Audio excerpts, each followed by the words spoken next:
Caroline Winters had seen enough people running in the rain, but she'd never seen anyone run like they already knew the way.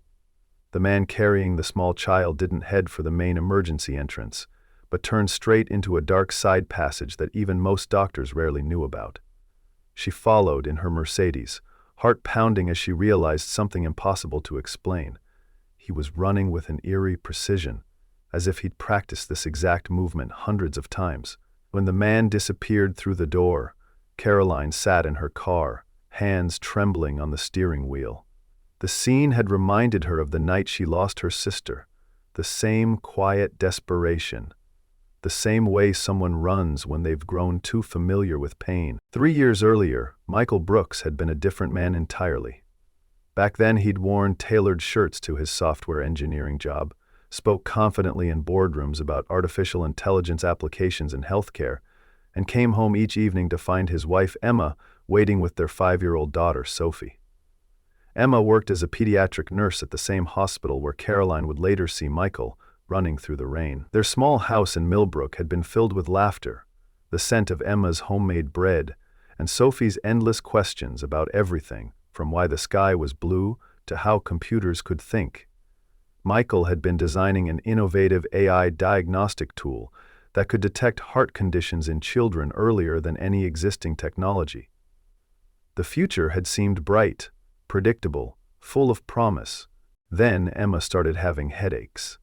At first they'd laughed them off as stress from her demanding job, but the headaches grew worse, accompanied by moments of confusion that terrified them both. The diagnosis came on a Tuesday afternoon in October: glioblastoma, an aggressive brain tumor that had already spread beyond the reach of surgery. Around the same time, during a routine checkup, doctors discovered that Sophie had been born with a complex congenital heart defect that would require major surgery as she grew older. The irony wasn't lost on Michael. He was developing technology to save children's hearts while his own daughter's heart was broken from birth. Emma fought for 8 months with a fierce determination that both inspired and devastated Michael.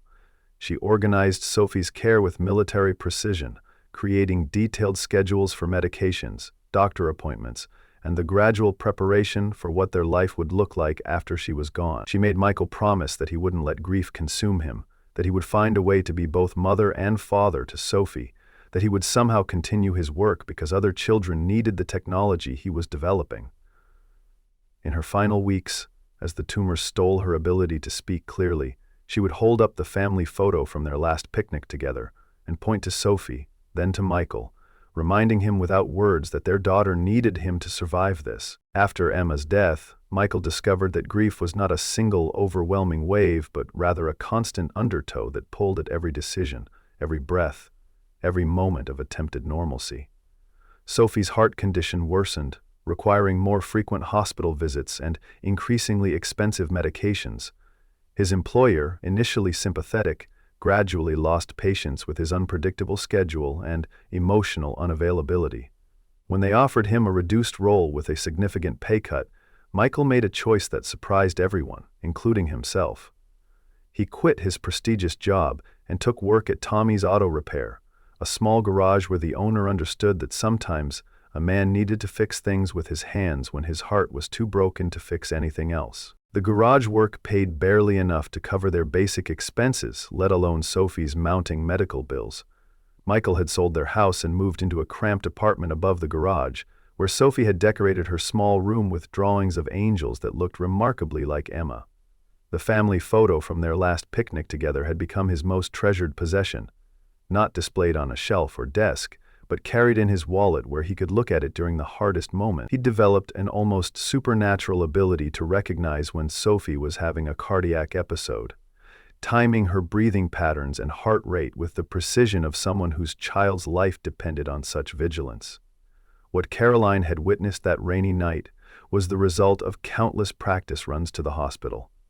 A father who had memorized every shortcut and back entrance, because seconds could mean the difference between life and death. The next morning, Caroline found herself making an excuse to visit Tommy's Auto Repair. She told herself it was because her Mercedes needed a routine maintenance check, but the truth was more complicated. Something about the man from the night before had shaken loose a grief she'd spent years carefully compartmentalizing. Her sister Jessica had died 15 years earlier in a small-town hospital that lacked the advanced cardiac equipment that might have saved her life. Caroline had built medtech solutions from the ground up, driven by a promise she'd made at Jessica's graveside. No other family would lose someone they loved because the right technology wasn't available. Michael was bent over the engine of an old Ford pickup when Caroline walked into the garage, and she was struck by the careful precision of his movements. His hands moved with the confidence of someone who understood complex systems, though she noticed the way he frequently glanced at his phone. Checking the time, she realized, monitoring some internal schedule that seemed to govern his day. When he looked up and saw her, there was a moment of recognition that flickered across his face before he masked it with professional courtesy. He didn't know that she'd followed him to the hospital, but something about her presence seemed to make him uncomfortable, in a way that had nothing to do with social awkwardness and everything to do with the careful boundaries he'd built around his life. "What can I do for you?" Michael asked, wiping his hands on a cloth that had seen better days. His voice carried a warmth that surprised Caroline, despite the obvious weariness behind his eyes. She explained about the maintenance check, aware that her excuse was thin, but hoping he wouldn't question it. As he examined her car, she found herself studying his face, noting the premature lines around his eyes and the way he moved with the measured care of someone who'd learned that life could change in an instant. When he quoted her a price that was significantly lower than what the dealership would charge, she wondered if he was simply being kind or if he genuinely didn't understand the value of his own work. Their second encounter happened 3 days later at the grocery store, and this time Caroline knew it wasn't entirely coincidental. She'd found herself driving through Millbrook more frequently, telling herself she was exploring potential locations for a satellite clinic, while acknowledging the truth was more personal. She spotted Michael and Sophie in the pharmacy section, and watching them together gave her the first real glimpse into the depth of his devotion. Sophie was a beautiful child with Emma's dark hair and eyes that held an unusual gravity for someone so young. While Michael carefully counted out exact change for her medications, Sophie sat nearby, drawing in a sketchbook, occasionally looking up to study the other customers with an artist's keen attention to detail. Caroline approached them slowly, not wanting to startle Sophie or make Michael feel cornered. When she complimented Sophie's drawing, a surprisingly sophisticated rendering of the pharmacy's ceiling lights transformed into a constellation. The little girl's face lit up with a joy that was infectious. "Do you know how to draw angels?" Sophie asked, her voice carrying the slight breathlessness that Caroline now recognized as a symptom of her heart condition. "I'm trying to draw one that looks like my mama, but I can only remember her smile." The question hit Caroline with unexpected force, reminding her of the countless times she'd wished she could draw Jessica's face instead of relying on fading photographs. Michael's reaction to his daughter's question was subtle but devastating. Caroline watched as he carefully folded the receipt for Sophie's medication, his movements becoming almost mechanical as he processed the familiar reminder of their loss. When Sophie began to cough, a concerning sound that made Michael immediately check his phone for the time, Caroline found herself instinctively moving closer, recognizing the signs of respiratory distress from her years of funding pediatric medical research. She watched Michael's face transform as he shifted into caregiver mode, his entire focus narrowing to his daughter's breathing pattern with an intensity that spoke of countless similar episodes. "We should probably head home," Michael said quietly, his hand finding Sophie's shoulder with practiced gentleness. But as he reached for his wallet to pay for something else, Caroline caught a glimpse of the photo he quickly tried to conceal. 3 people in what looked like a park setting, all of them laughing at something outside the frame. The image lasted only a second before Michael tucked it away, but Caroline had seen enough to recognize the profound grief that lived behind his careful composure. She wanted to say something, to acknowledge what she'd witnessed, but the words felt inadequate for the depth of loss she'd recognized in that brief moment. 2 weeks later, Sophie collapsed at the garage while visiting her father during his lunch break. Caroline had been driving past, or so she told herself, when she saw Michael running toward her Mercedes with Sophie in his arms. his face a mask of controlled terror that she recognized all too well. Without thinking, she pulled over and opened her passenger door, her mind already racing through the logistics of getting them to the hospital as quickly as possible. Michael hesitated for only a moment before climbing in, Sophie's slight weight barely registering in his arms as he murmured reassurances that sounded more like prayers. During the drive, Caroline found herself making phone calls with an authority that clearly surprised Michael. She spoke to someone named Dr. Chen about preparing a cardiac bay, mentioned something about fast-tracking lab results, and used language that suggested intimate familiarity with hospital protocols. Michael didn't ask questions. His entire focus remained on Sophie, who had regained consciousness but was breathing with obvious difficulty. But Caroline could feel his growing awareness that she was far from the ordinary customer she had pretended to be. When they arrived at the hospital, staff members greeted Caroline with a deference that made Michael's eyes narrow with suspicion and something that might have been disappointment. The conversation that followed took place in the pediatric wing waiting area at 2 a.m, after Sophie had been stabilized and was sleeping peacefully in a room that Caroline had somehow arranged with a single phone call. Michael sat with his head in his hands, the family photo now openly visible on the small table beside him, and Caroline recognized the particular exhaustion that comes from carrying impossible burdens alone. "Who are you, really?" he asked finally, his voice carrying no anger, only a bone-deep weariness that made Caroline's chest ache. "Because you're not just someone who needed her car fixed." Caroline found herself telling him about Jessica, about the small-town hospital that had failed her sister, about the company she'd built from a promise made at a graveside. She explained that MedTech Solutions had become one of the leading developers of pediatric cardiac technology, that her work had helped save thousands of children over the past 15 years, but that success had never filled the specific emptiness left by her sister's death. Michael listened without interruption, occasionally glancing through the window at Sophie's sleeping form, and Caroline realized she was sharing details about her life that she'd never told anyone. Not even the therapists she'd hired to help her process her grief. When she finished speaking, Michael was quiet for a long time, turning the family photo over in his hands like a talisman. Finally, he began to talk about Emma, about the diagnosis that had shattered their carefully planned future, about the impossible choice between his career and his daughter's immediate needs. He told Caroline about the AI diagnostic tool he'd been developing, how it could potentially identify heart defects like Sophie's much earlier, possibly even in utero. The project had been abandoned when he left his job, the intellectual property locked away in corporate legal battles that he couldn't afford to fight. "Emma believed that technology could save children," he said quietly.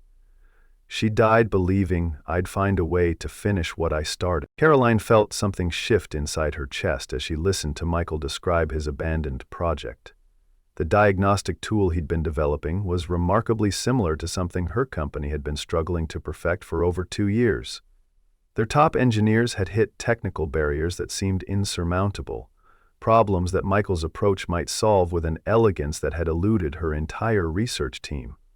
She found herself leaning forward, asking technical questions that revealed the depth of her understanding, watching as Michael's expression changed from surprise to something approaching hope.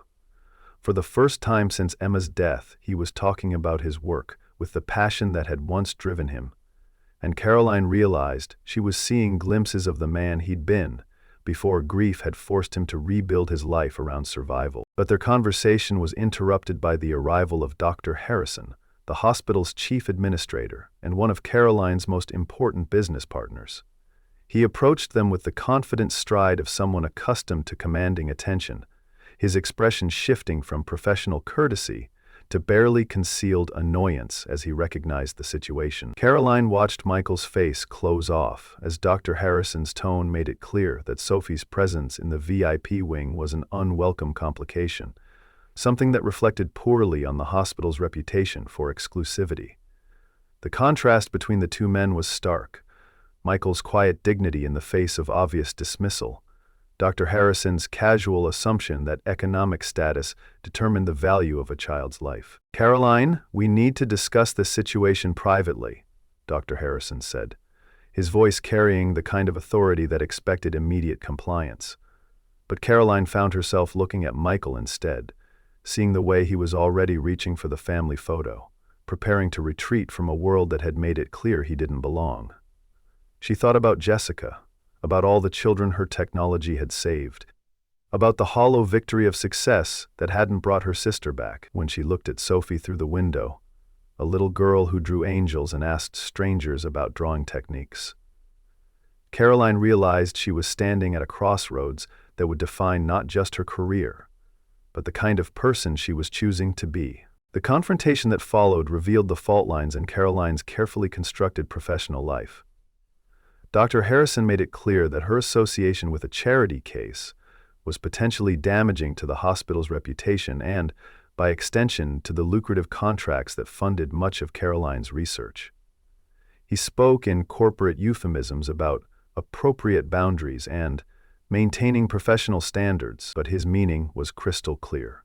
Michael and Sophie were liabilities that needed to be managed discreetly or removed entirely. Caroline found herself caught between the pragmatic reality of her business relationships and a growing conviction that the man sitting beside her possessed exactly the kind of innovative thinking her company desperately needed. Michael's response to the situation surprised everyone, including Caroline. Instead of becoming defensive or angry, he simply stood up and began gathering his things, his movements deliberate and dignified. "I appreciate everything you've done," he told Caroline, his voice steadied despite the obvious hurt in his eyes. "But I don't need charity, and Sophie doesn't need to be anyone's cause." He placed the family photo carefully back in his wallet, and Caroline realized he was drawing the same boundaries around his grief that had kept him functional for the past 3 years. "We'll find another way. We always do." But as Michael prepared to leave with Sophie, Caroline discovered something that changed everything. While reviewing Sophie's medical records to arrange for her transfer to a standard room, she found herself staring at test results that seemed impossible.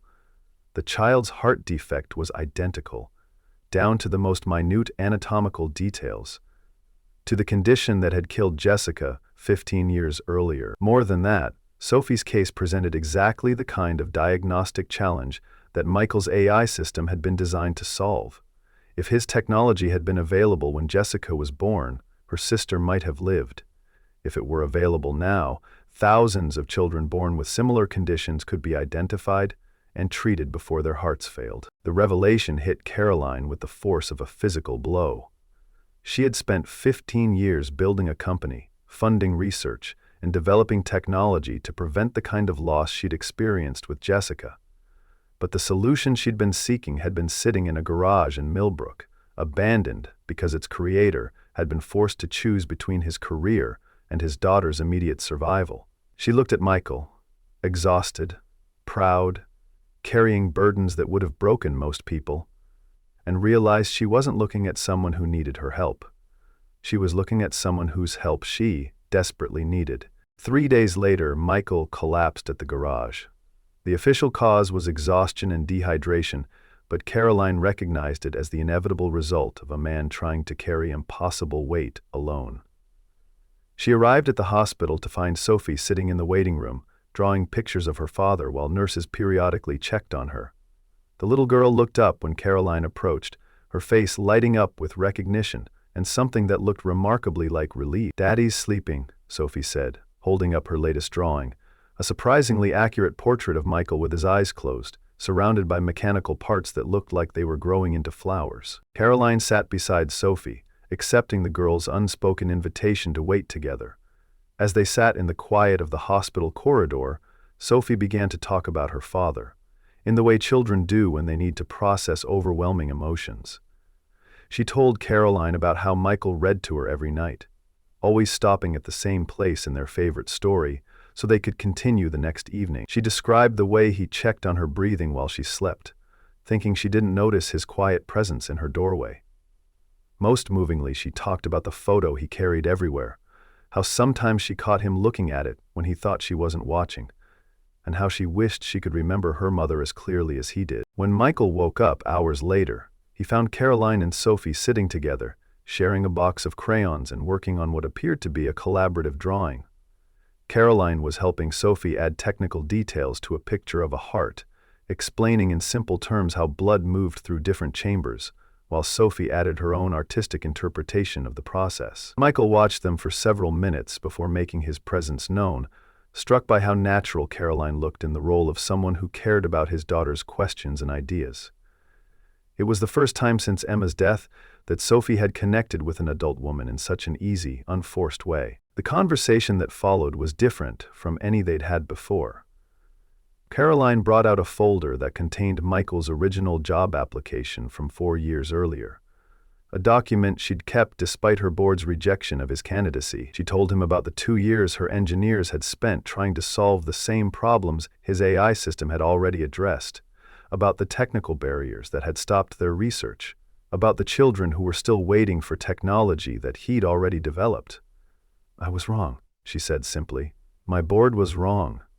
We thought you lacked real-world experience, but you have the most real-world experience of anyone I know, the experience of loving someone so much that their survival becomes more important than your own success." Caroline's offer was unprecedented in her business career.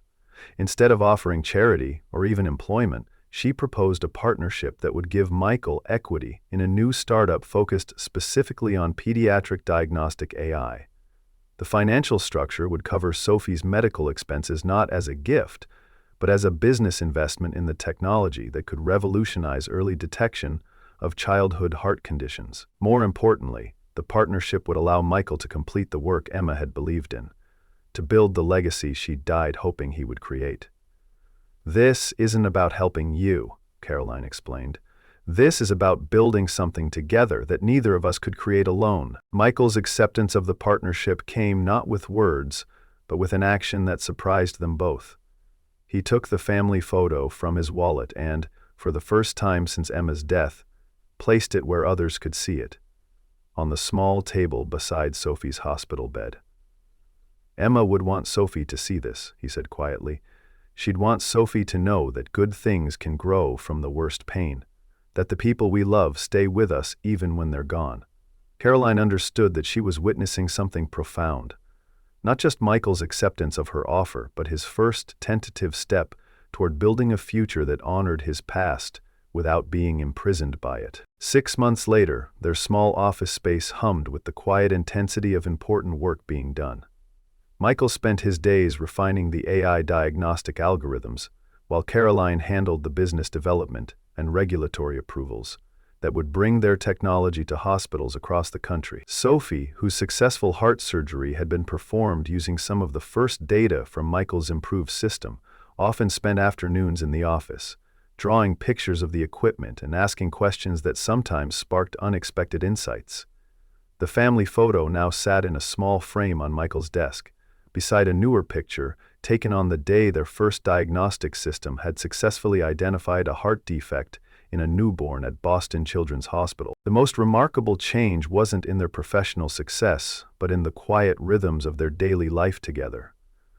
Caroline had learned to recognize the subtle signs that indicated Sophie was having a difficult day, stepping in with art supplies or simple conversation that gave Michael space to breathe. Michael had begun cooking dinner for all 3 of them most evenings, a domestic routine that felt both natural and miraculous to someone who'd spent years believing that his capacity for connection had died with Emma.